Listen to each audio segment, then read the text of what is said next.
Hopefully you grabbed a handout on your way in. If not, there are some still back there I see on the table at the back of the auditorium.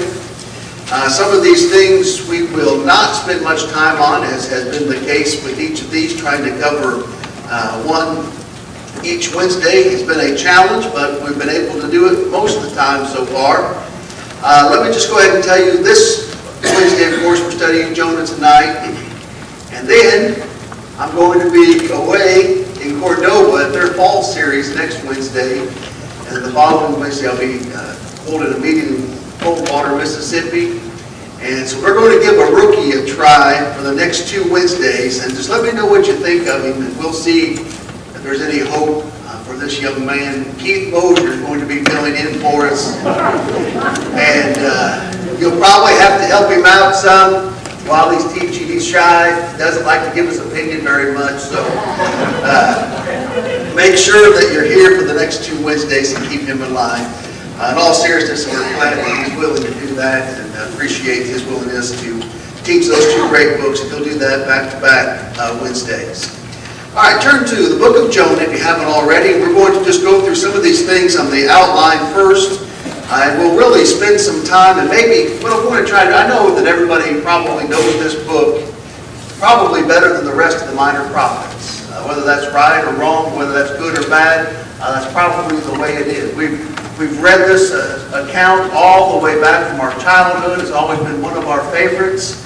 And so we're going to strive to assume that you know it well, and maybe pay attention to some things maybe that you've not really thought about in the past. I'm going to be using, has anybody ever seen this book? It's called Jesus and Jonah. From Brother McGarvey wrote this, and back when it was written, it cost you $1.50 for a hardback copy. He brings out some interesting things in that. We'll be talking, giving you a couple of quotes from this book tonight, and hopefully be able to see some things that will make us think and will make us stronger tonight. The Book of Jonas we have in the outline is unique from the other minor prophets in many ways. It's mainly a book about a prophet. You know, we usually say it's not about the preacher. It's not about the preacher. It's about the message being preached. Well, in this case, it's both. It's about the preacher and the message that is preached because of some of the things that take place around his life. He's a main character in his own book, which you may think is self-serving until you look at Jonah, and he tells you the good, bad, and the ugly about his life. He doesn't come off very good in most parts of this book, and so we'll talk about that. Only 8 words are needed to report Jonah's preaching. What did this man have to say about the nation, about the city that he was going to be prophesying against? 8 words is it. That's why you need more than this to fill up space, I guess, because it wouldn't take too long to figure out what he had to say about Nineveh. Does anybody remember the lesson that he taught the Ninevites? Great lesson. You have 40 days and Nineveh will be what? Overthrown. That was it. That was it. He goes through the city about 3 days, and that's what he says. We'll talk a little bit more about that and maybe why it was such a powerful sermon. The only prophet, minor prophet, in whose work the miraculous plays a prominent role, the only one whose major activity was on foreign soil, and the only one who preaches exclusively to a foreign people. And when we're going to mention it, don't try to trip me up, don't try to give me an answer that you think is unique or whatever. Just be honest. If I were going to say, what's the first thing you think of when you think of Jonah, what would you say? Great fish, swallowed by a fish in the belly for how many days? 3 days. All right, well that's good. And so we focus on that, but there's some other things that have a prominent role in there, some other miracles. Sometimes we miss the storm. We miss the calm. We miss the gourd. That gourd was the fastest growing gourd that's ever been. And we'll hopefully have time to look at that. Jonah is the only Old Testament character represented as taking a trip on the Mediterranean. I thought that was interesting. He's the only minor prophet mentioned by Jesus, and is the only Old Testament character likened by the Lord to himself. And that's a powerful, powerful passage. And maybe we'll have some time to look at that.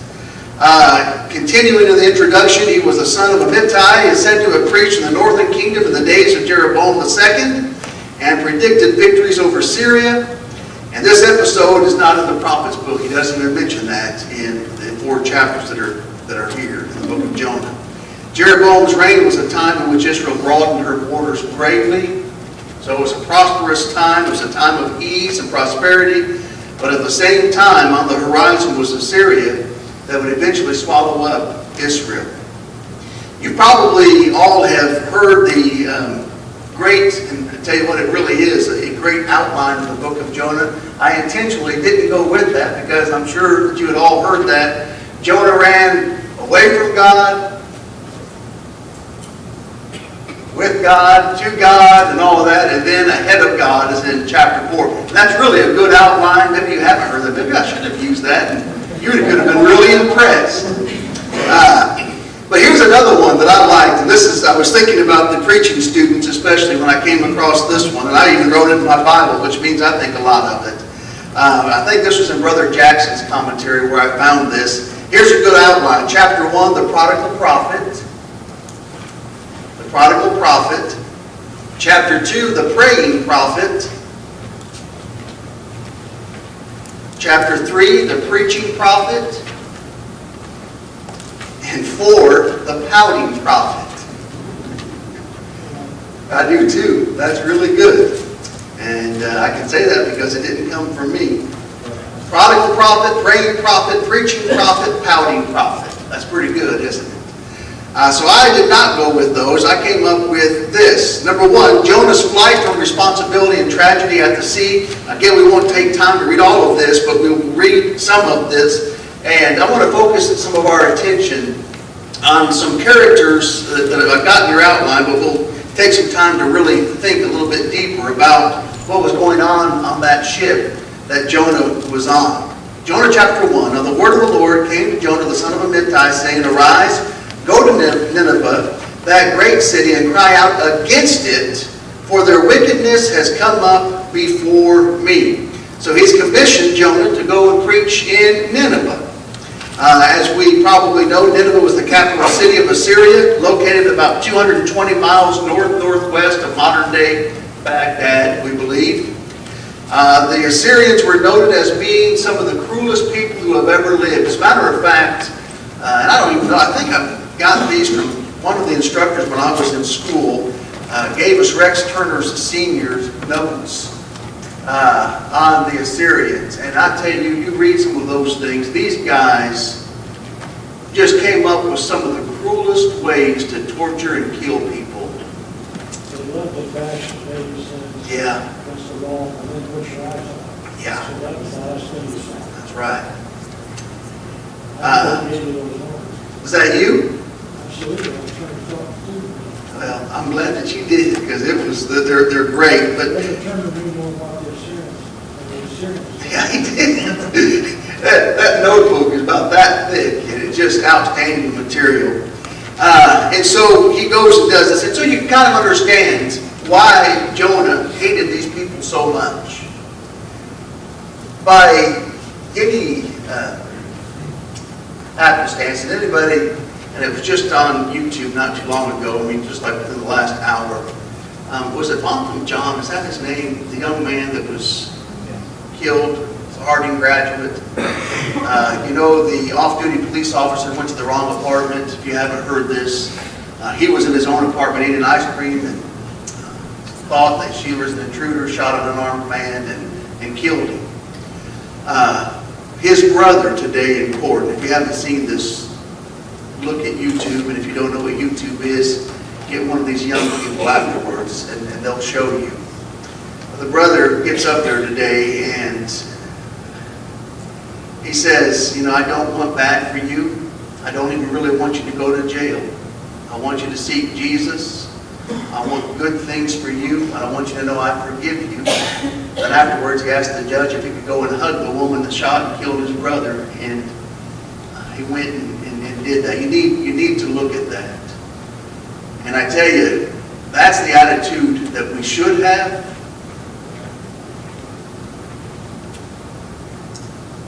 But man, God, give me a heart like that. What does Jonah do? Do you know what they've done to my people? I will not. I'll tell you I will, but I'm not going to do it. And so he leaves. Verse 3, he rebels against God. He goes on a ship to Tarshish, a Phoenician outpost in the southwest Spain. It's on the edge of the Mediterranean world. So in other words, Jonah was running in the opposite direction of where God told him to go. He went the opposite direction. But God has a plan for Jonah. This is where I want to spend most of our time tonight. Jonah chapter 1. Let's start reading in verse 4. So he boards the ship, but the Lord sent a great wind on the sea, and there was a mighty tempest on the sea, so that the ship was about to be broken up. Then the mariners were afraid. Now just stop right there and think about that.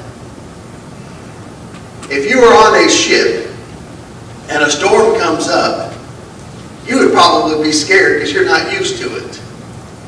But the mariners, we've seen storms all the time. Every time when we're out, we see storms come up like this. If the mariners are afraid, you better be afraid too. The mariners were afraid. I heard Sister Kate's, of all people, when we were talking, she was teaching us about the library, and incidentally, you think you know something about a library. I've been going to libraries since I was a kid. What can she teach me? Well, come to find out, a lot. A lot. But everybody did part of that, and I forget why she used this illustration, but it was a great illustration I've never forgotten. She said when she was mother of two young children, Dan and Andy, if there were tornadoes or a bad storm that was coming up, and the boys would get a little scared like little boys will, and she says, I want you to look at your mama. Am I scared? And they would say no. And she would say, there's no need for you to be scared until I'm scared. And that's good advice, isn't it? You don't need to be scared until I'm scared. Well, Jonah needs to be scared because the mariners are scared. They're terrified. And we're going to see just how scared they are.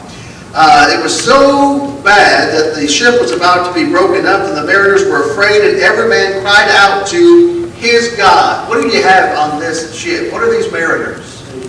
They're pagans. They're heathens. They're worshiping false idols, and they're all trying to call out to their God.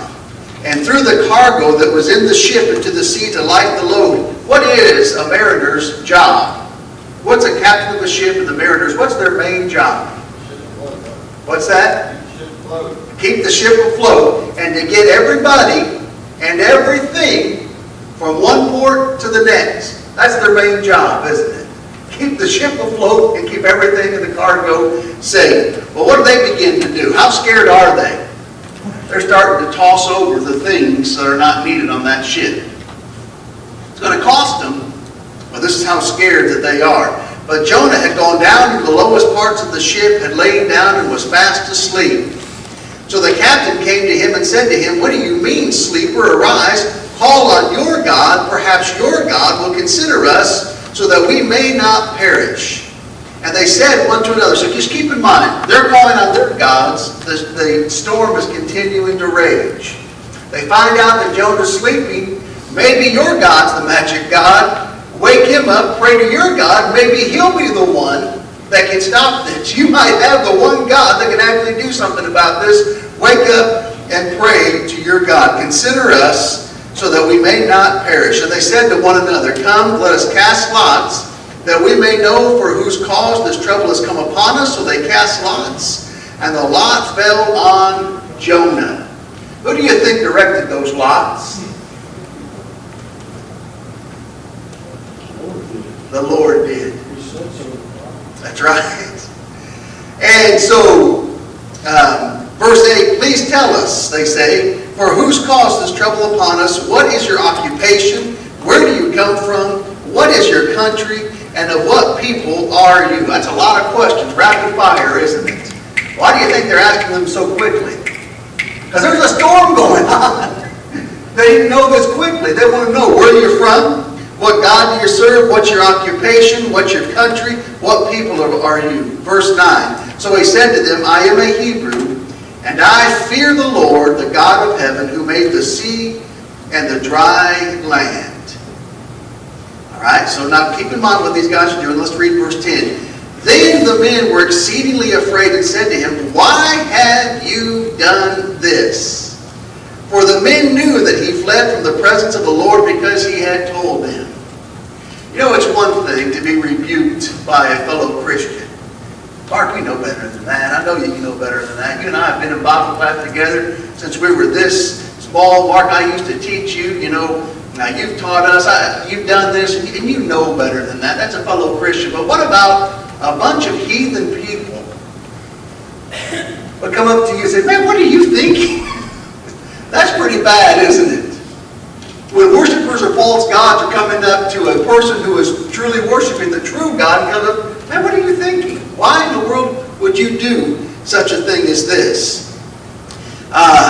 Verse 11, then they said to him, "What shall we do to you that the sea may calm for us? For the sea was growing more tempestuous." And he said to them, "Pick me up and throw me into the sea. Then the sea will become calm for you, for I know that this great tempest is become of me." What are you thinking of Jonah right now? Be honest. What are you thinking of him? First of all, he still thinks he's better than faith. That's right. Put down the nose up, but now he doesn't look. Throw me into the sea. You impressed by that? Let me tell you something that impresses me, I think, just a little bit more.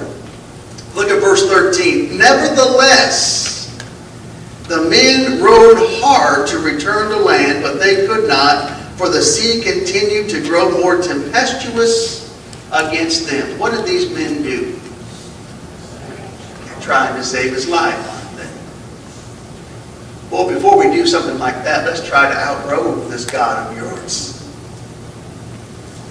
Could they do it? Obviously not. Therefore, verse 14, they cried out to the Lord and said, "We pray, O Lord, please," watch, this is powerful, "do not let us perish for this man's life." Do innocent people ever suffer because of the evil deeds of others?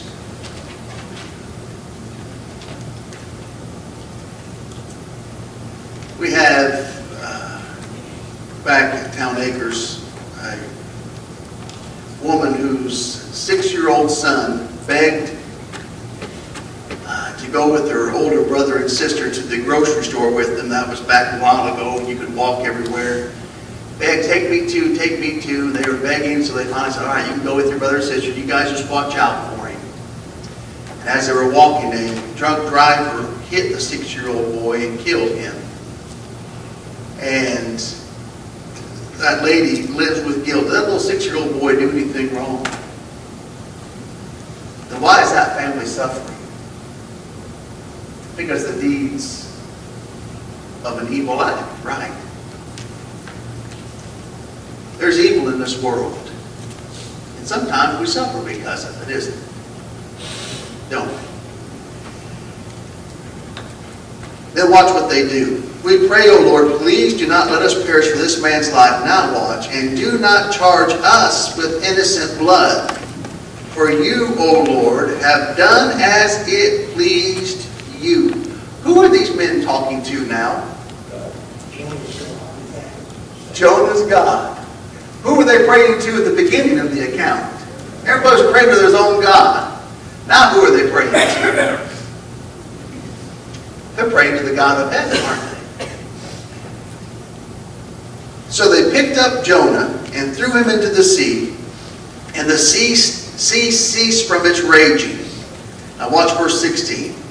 "Then the men feared the Lord exceedingly, and offered a sacrifice to the Lord, and took vows." What happened on that ship?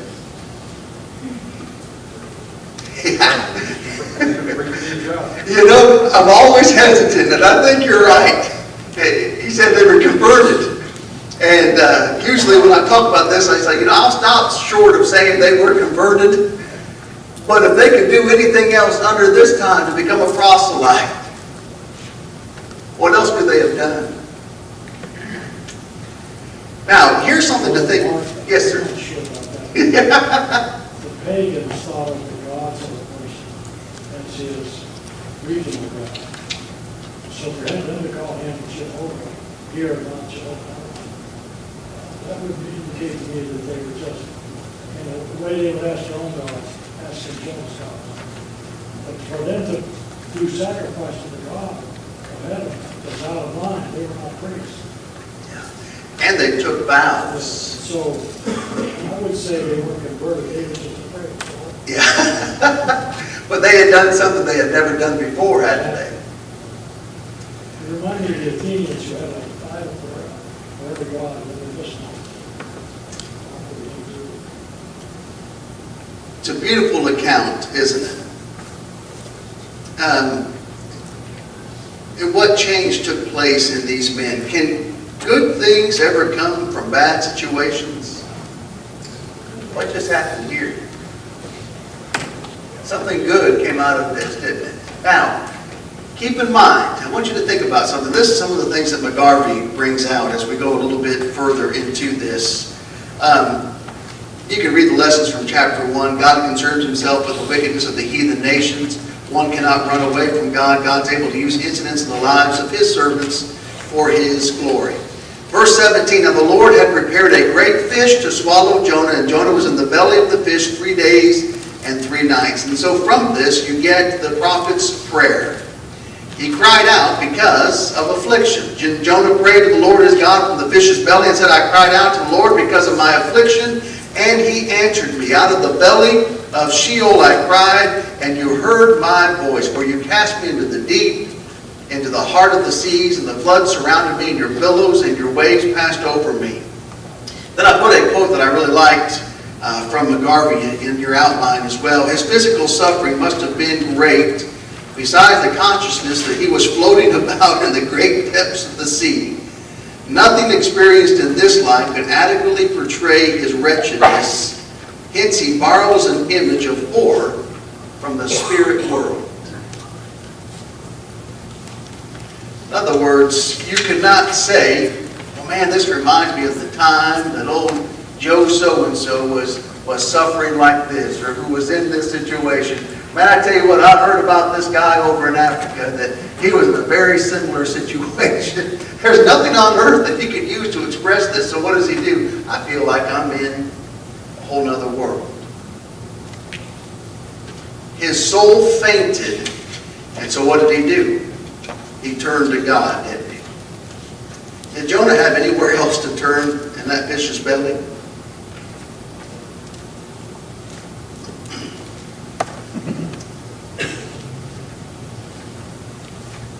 When we suffer,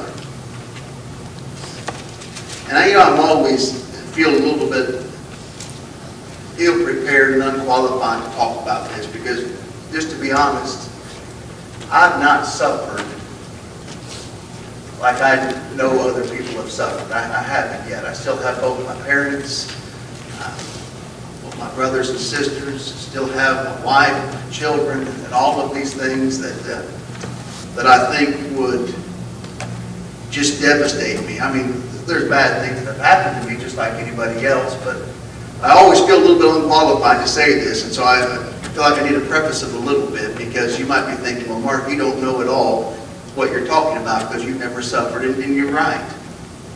You're right. But I do know that it was in those minor things that have happened to me in life compared to what some of you have been through. It's really where I've learned more valuable lessons than at the heights of my life. Do you agree with that or disagree? Is Jonah learning anything right now? And he's literally as low as he can ever go, isn't he? But he's learning things in there. Does anybody enjoy the suffering? No. But I tell you something. If we allow God to bring us through it, we can like the person that comes on the other side. Brother Warning, if you look at there are several points about what suffering is. One is the suffering that causes us to turn to God. That's right. one of his ways to turn to God, to God. It'll either turn you to Him, or away. And I pray that it turns me closer to Him. Steve? Hebrews 12:11 kind of gets on that, the discipline of the Lord. For knowing all discipline is painful, unpleasant, the latter yields a peaceful fruit of righteousness to those who are by it. That's right. So, That's awesome. Jonah's mission and message to Nineveh. We've got about 7 or 8 minutes. Let me kind of go through this quickly. So he's sent the second time, chapter 3, verses 1 through 4. You see in your outline, the second commission should have never been needed, should it? But why was it needed? Because he said no the first time. Notice something else in here, and we don't have much time to delve into this, but there's a difference in the first and second commission. In the first instance, the prophet was to go and preach against the city, and on the second occasion, the commission is to go and preach to it, to the city. And then, I think it was Brother Jackson that had perhaps the former emphasized the danger if there is no conversion, but the latter revealing the mercy available. The brevity of his message would be shocking. An object, Nineveh, a time limit, 40 days, an implied obligation, you better repent, a potential destiny, the complete destruction of that place. Now, let's think about this for a little bit. And again, I encourage you to, if you don't have a book, you can borrow this, and there's some interesting things in there. Have you ever thought about why this short message was so important? If somebody just walked in off the street tonight, and they walked through those doors and said, yeah, 40 days and Memphis is going to be overthrown. Be honest, what would you think of that guy? He's a nut.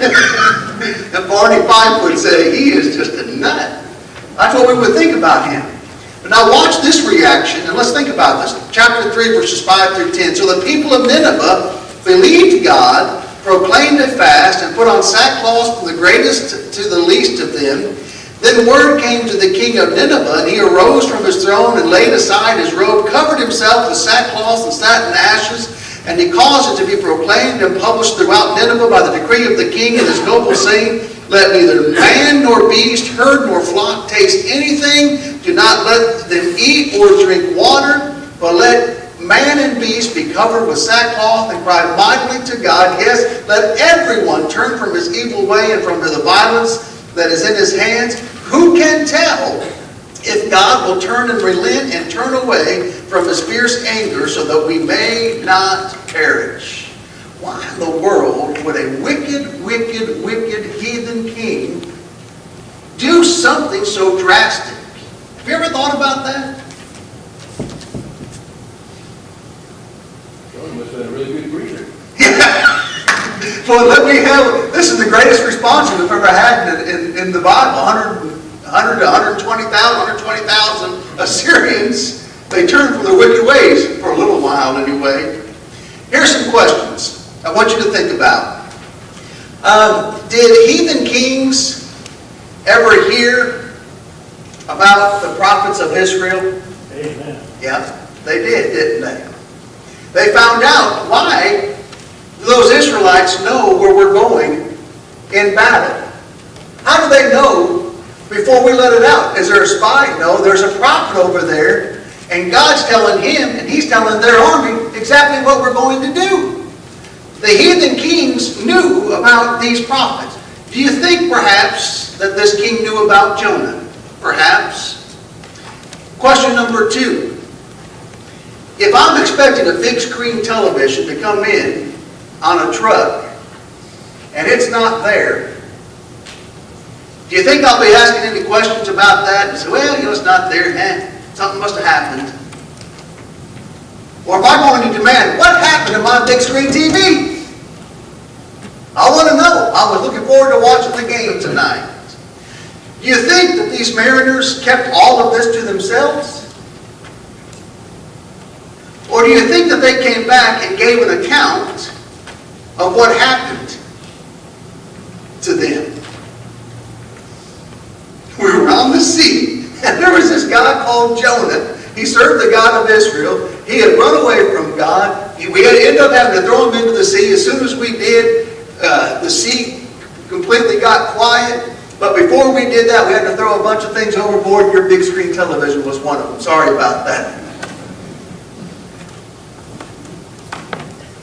And then, what happened to Jonah being swallowed by a great fish? In other words, is it possible, at least, that the word had reached the people of Nineveh about who this man was who was coming through their town and preaching, yet 40 days and Nineveh shall be overthrown?